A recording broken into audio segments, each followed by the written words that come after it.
Issue 65, Stormbringer magazine. Some really nice new terrain with the Guardian Idol.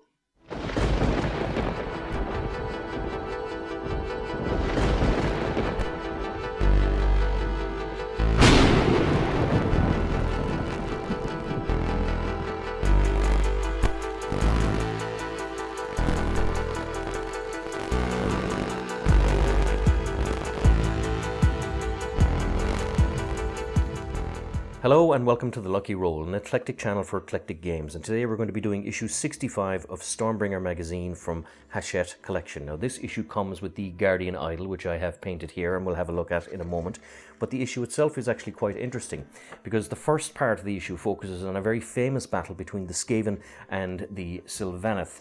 The Skaven used a portal known as a Gnawhole to burrow into the realm of life to steal some soul pods which are sacred to the Sylvaneth. Now the Sylvaneth, finding out that it had been stolen from, were not happy about it and pursued the Skaven. So there was several stages to this big huge epic battle, but it culminated with a clash in the caverns where the Sylvaneth managed to kill the Grey Seer that had stolen the soul pods and recover them. But nevertheless, a cool little bit of lore on a fight between these two factions.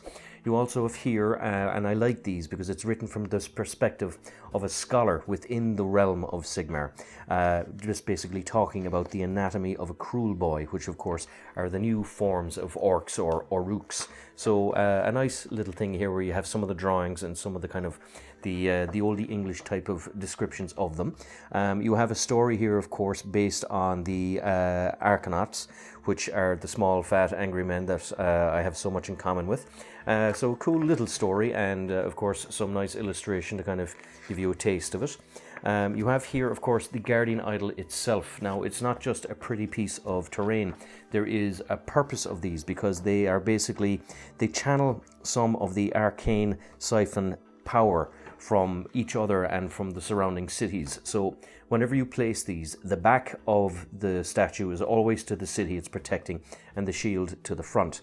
So because they siphon arcane power, they're also kind of a barrier to malicious kind of magics, but they also serve as a warning to any enemy troops that might pursue, but they also help troops that are within its sphere of influence. So a really cool little thing, and it gives you some of the actual aspects or bonuses that they can give to some of the troops there. Now you have the how to build and how to paint guide.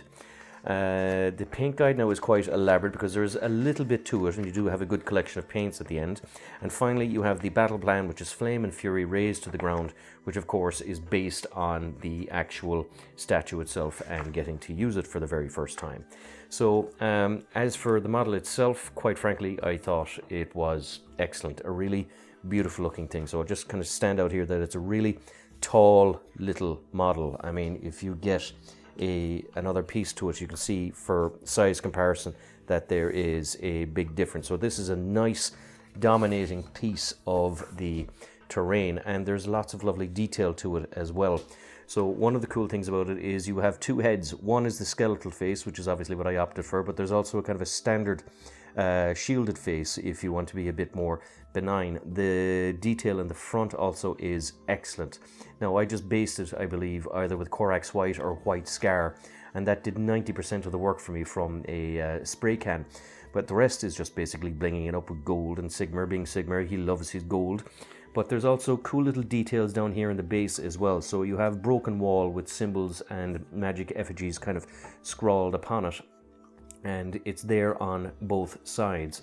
So again, as you can see, that it's a piece of terrain that is very characteristic with skulls and the whole lot, but a really beautiful little thing.